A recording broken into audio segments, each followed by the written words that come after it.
Let's see what's coming up. So the Ten of Cups. It's the happily ever after card, right?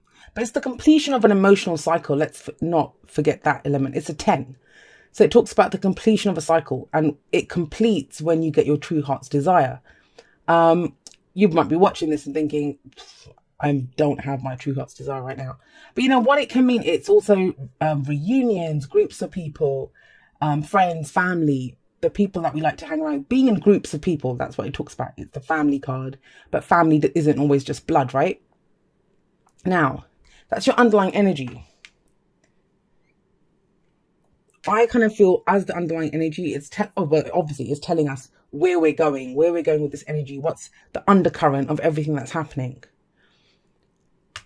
The Hierophant also talks about groups of people. It does, you know, it talks about organized religion. Yes, it talks about, you know, the rules that we follow, the traditions that we follow, but they are to do with groups, you know, of fellow Christians, fellow Muslims or Hindus or whatever you believe in. You kind of connect to the people that believe that too. It makes you a group. It makes you a tribe. So I'm getting the sense that this reading is about where you belong, Aquarius, where you belong. Who are your people? Now, that can be romantically, that can be who you want to work with. That might be your inner circle, you know, the people. It could be all of them. But that's what I think it's about. Because of the Ten of Cups, because when I first saw that, I thought, oh, okay, you know, happily ever after. And usually I'd say as the underlying energy, the Ten of Cups is we look at what a happily ever after is. What does our happily ever after look like? You need to know what the end game is before you can begin this cycle, before you can go forward with what you want to do. But then the Hierophant talks about commitment. So it's pure commitment. It's what brings you stability and security in life. It's the card for Taurus. You guys still doing the whole Aquarius Taurus thing? But it is that, you know. So the thing with the Hierophant, though, is you choose to conform to those. You choose to be part of this rule system, the rule books, whatever it is. And I know some people say that, you know, I don't conform. I never conform. But even by not conforming, you're conforming to something. I think everyone conforms to something. We all have our own ideas of what's traditional, right? What our traditions are.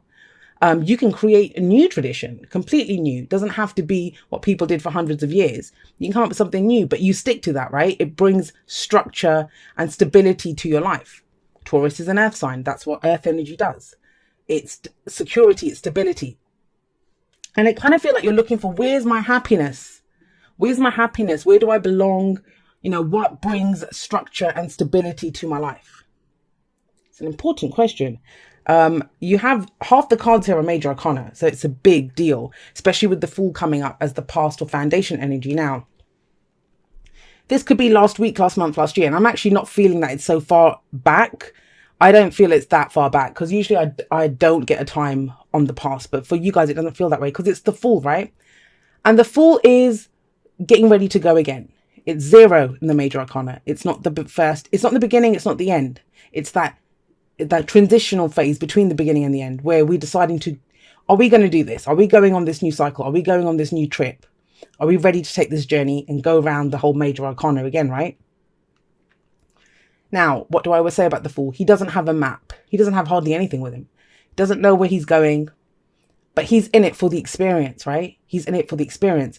But what's coming up really strongly for me, especially because of these two that came up here, and, you know, he does have his little dog with, that is a little dog, isn't it? Oh, it's a weird looking dog. It looks like a little goat kind of thing. I don't know, but it's meant to be a little dog. So that's the support that we have, right? We have support on the journey.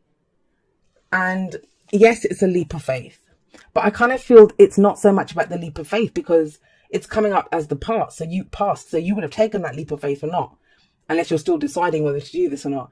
I think you're figuring out who you're taking on your journey with you. Who you're taking on your journey with you. It's a major new life cycle beginning for you. Major. This is not just, you know, something tiny or, oh, glad that's over, let's do something new. This is huge. This is massive. We're going to go around the major arcanas again when the Fool shows up. And it's all about the experience. So who are you taking with you? Who do you want to experience this with you? Who's going to... And it isn't about being in an echo chamber, because I think sometimes the Hierophant can become that. You know, it's an echo chamber. We're all going to believe the same thing, and there's going to be no questioning of anything, because that's organized religion, right? That kind of thing. But, you know, any faith system that can't stand up to you questioning it, what does that say about it? And so it kind of feels like it's not that you want people who believe the same thing as you. It's that they bring that kind of support, that scaffolding, that structure to your journey that you're about to take. Hope that makes sense. Because that's what this is about. You know, that's your happily ever after. Because the fool doesn't care about, he doesn't even think about what's going to happen. Who is he going to encounter? What's going to come up along the way? No, the only thing he really has with him is that little knapsack on the back. And I always believe that's the knowledge he's gained from the last cycle that he completed. And the little dog that he has with him, he travels light, right? But he has a companion. That's what's really sticking out to me about this reading. And it kind of continues in the same vein. So we have the Six of Wands here. We have the Six of Wands coming up in the present. And this is about recognition, right? Recognition, pride in who you are, pride in what you've accomplished, and being recognized for it. It's a victory card. It's a success card. Now, if this is coming up after the Fool, and we're talking about who am I going to take with me on this new journey, it's you're proud of who you are, Aquarius. You're proud of who you are. And I think that came up last time for you guys as well. That, you know, you want people that you can be proud of, that they're on the same journey as you. It's not just about you, because if you have a look, it's almost as if this person is kind of looking up, right? So it is kind of like he's looking up at this energy here. And it kind of feels like, I want to be seen, first of all, right? I want to be seen for who I am. I want to be seen for who I am. And I want to be recognized for that. You know, I want to feel proud of who I am, and not have to dim my light. How many of you had to dim your light when you're around people? I don't think a lot of Aquarians are doing it now, but it's been a big problem for not just Aquarius, for a few of the other signs. But we're talking about Aquarius right now. Where are you comfortable? Where's your home? Who are your people? Because that's just it. We're in Cancer season, right? And we talk about the home, security, you know, that kind of energy when it comes to Cancer. But for Aquarians, it's always other people. Other people we like. That's where the 11th house, right? Groups of people who belong to organizations. That's us. So that's a big deal to us. And if you're starting this new journey, it feels like you're really doing this whole, who's coming with me? Who's coming with me? Who am I taking to my happy ever after? And I know it sounds bad. Yeah, I don't actually think it is bad, but I can understand if someone was listening to it, they may think it sounds bad and prideful and all those kinds of things. But this happily ever after, right? Who deserves to experience that with you? Because if they didn't see you, if they don't support you, then why do they get to enjoy your happily ever after with you, right? First of all. And secondly, that might not even be the other person's happily ever after, whoever this person is. So then why take them with you? Why it wouldn't be for their highest good to come with you on that? There's a lot of that going on in this reading. So once you figure out, you know, I'm proud of this. This is who sees me, who does whatever. It's kind of strange because you take a break. Four of Swords, take a step back, reflect. Now, this is meditational energy. It could be a spa day. It's that, taking a break. You take a step back. It's so strange that this came up because I literally, just a little while earlier, I was telling my sister that tomorrow, it's Sunday tomorrow.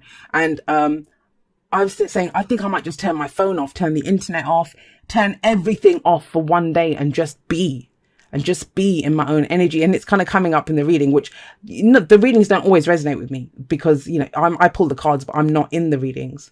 When I do them, I just read the energy as I do for anyone. But yeah, but it can be that, you know, you're thinking about, what do I conform to? Because you have to know where you stand first before you can decide who's standing with you, right? I'm going to say this though, Aquarius. We have the moon coming up. The moon is it's intuition, right? You have to trust your intuition on this. But what do I always say about the moon? It's a card of illumination, but it's not what's shown to you that's important. It's what's not shown to you. What's in the shadows? What's in the shadows? And that's the shadow work. That's our fears, our doubts, you know, all of that stuff that when you're standing in looking down a pathway or an alleyway and you can see shadows. We don't know what's in the shadows, but you know, our fears will tell us there's a wild animal there. There's someone waiting to attack me in the shadows. And it's about looking at what are your fears or doubts. And it's to come from an empowered place. I think if you're coming from an empowered place where it's about who do I want to celebrate with? Who do I want to... It's not about using people to get to your end. It's who you're taking with you. It's your companion. That little dog, he's the companion. And the moon sits underneath this. So what are your fears surrounding companions and who you take with you? Whether that's a lover, whether that's your friends, you know. The Ten of... I mean, this can be... It's a commitment card. It's one of the marriage cards. That's one of the marriage cards. Is someone kind of figuring out if they should commit fully in a relationship or not? Is this the right person for me? And it's fine. There's nothing wrong with taking a time out and figuring this out and taking a step back and taking time for yourself. I mean, I'm saying I'm going to do this tomorrow. That's even before this reading's coming, right? So maybe I'll do it again next week, turn it into a thing. But it's okay to do that as long as you're doing it from a place of rest. This is allowing the dust to settle, letting fresh energy come in, letting fresh ideas come in. Now, the thing with the Four of Swords, it comes after the Three of Swords, which it sounds obvious. Of course it does. The Four of Swords is going to come after the Three of Swords. But the Three of Swords is those three swords going through the heart, right? Grief, pain, loss, triggers. The triggers that we have. The old issues, the old stories that we carry around. Even this. Which traditions are you following? Whose stories are they? Which rule book are you following? And those three swords, they're on the wall here because he's removed them. He has removed the three swords. So he's done that and now he's healing because he went through a lot to remove the three swords from his heart. He's kept one sword next to him. That's the sword of truth that he has. But the old issues, the triggers, the old beliefs, they're gone. They're up on the wall now. And that's what it is. It's to do with our idea of what we think of people. You know, who's with us, who isn't with us, what we look for in companions, what we look for in the people that are around us. Yes, we can enjoy people. I love people. You know, I enjoy having people around me, but you get to a certain stage in your life, and you have with the Fool coming up here, where you're embarking on a new journey. And then if it's a new journey, are you going to take the old travelers with you? Yes, some of them may be on the same journey. It's not saying cut people out. This is not about that. The moon wouldn't have come up. The Four of Swords wouldn't have come up if this was about other people. So, you know, whenever there's a message like this, people start usually saying, yeah, I'm sick of people using me. I'm sick of people doing this. Okay, but we're the ones that allow them to use us. We're the ones that dim our light and don't show it. We're the ones that, well, Aquarius don't usually do this, but that are being inauthentic. Maybe we don't want to offend someone. Maybe we want to fit in. We don't want to be alone, right? But it's okay. It's okay to be who you want. And you decide it. You decide to conform to whatever it is. So if you're taking the break to heal, that's fine. To think about what you want, you know, to understand where you are. So you know, who resonates with me on this journey. But if you're doing it because you're afraid, right? Afraid to get close to people, afraid to have anyone with you on the journey, well, then that's not the right reason, right? Everyone needs companions. No man is an island, right? That's the... What is that? I don't remember the rest of that. No man is an island. I don't remember. Someone have to tell me. But yeah, let's get you some oracle cards. That's a very interesting reading, but very clear and very direct. I mean, you can apply that to whatever. The new journey might have begun because you've met someone and now you want to begin a romantic thing. So then you're still going to think, who do I take with me? Work, any family members even. You know, we can have family. It doesn't mean you're going to cut them out. It's how do they fit in? Are they part of your happily ever after? The way you're reacting to them, because there's the implication. This is the card in the future where there's healing. So the implication is that three swords have been removed already. So what were the three swords that were removed? They're to do with what you conform to. All right. So we have receive with love and appreciation. Receiving something lovingly from others is a way of showing love. So I'm going to say this, guys. We have the Six of Wands here. Sometimes I know it sounds weird, but we don't like too much attention as well. I mean, I'm like that.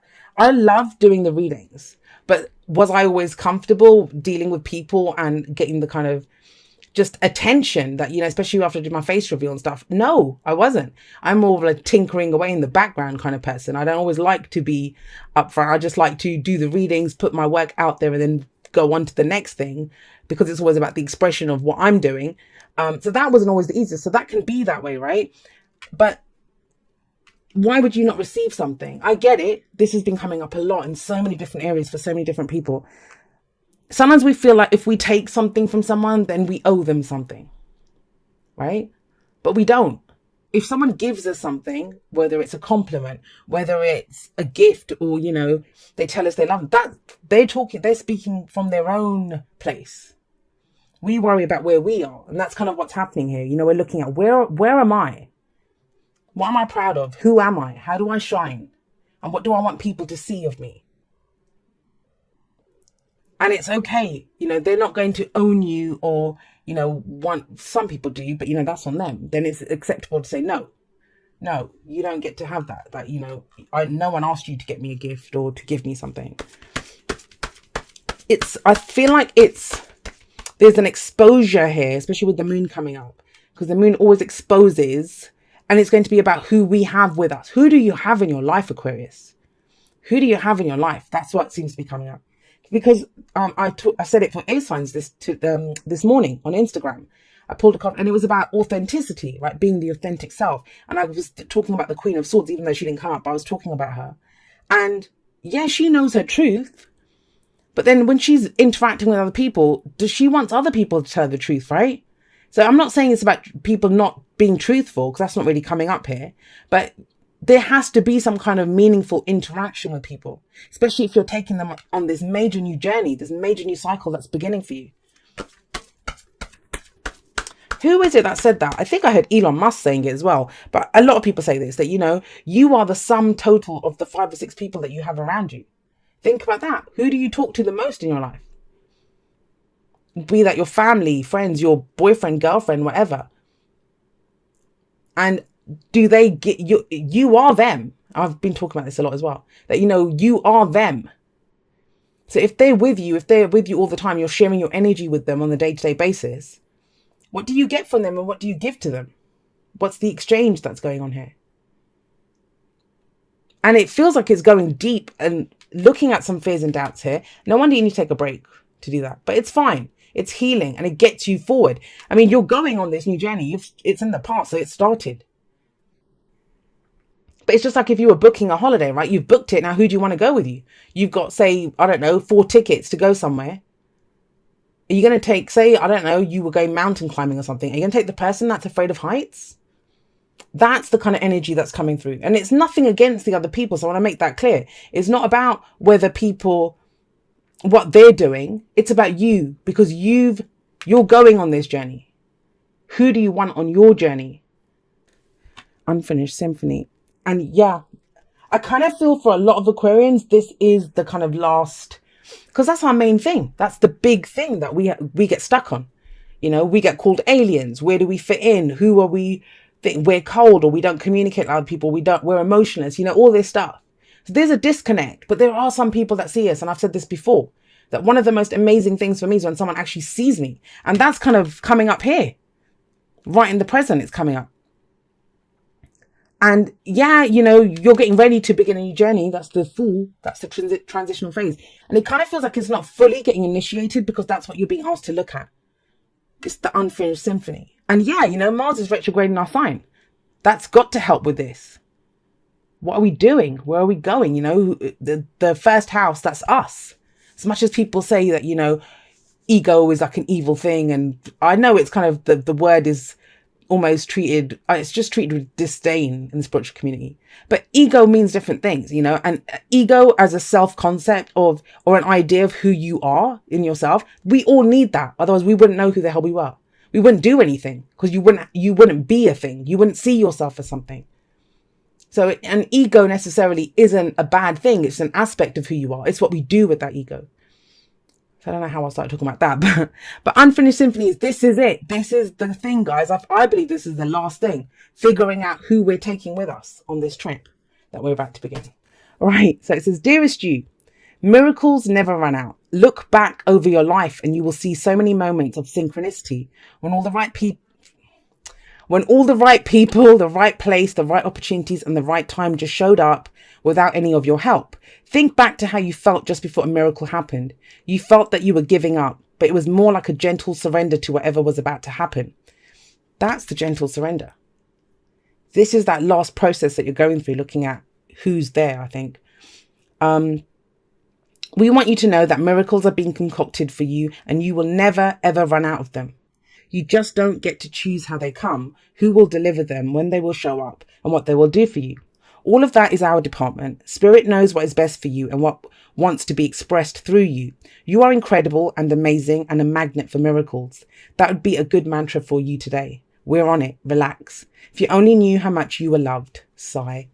And yeah, you know, I think that's it. Because that is, like I said, the happily ever after. We started off with this. And you know that, right? You know that's where you're headed. You know that's what you're working towards. You know that this is the end game that you're going. But it's the unfinished symphony, guys. We haven't fully wrapped up. We've done a lot of work. And think about it, it's coming up. We've got an eclipse, in a lunar eclipse coming up in our sign. The first house again.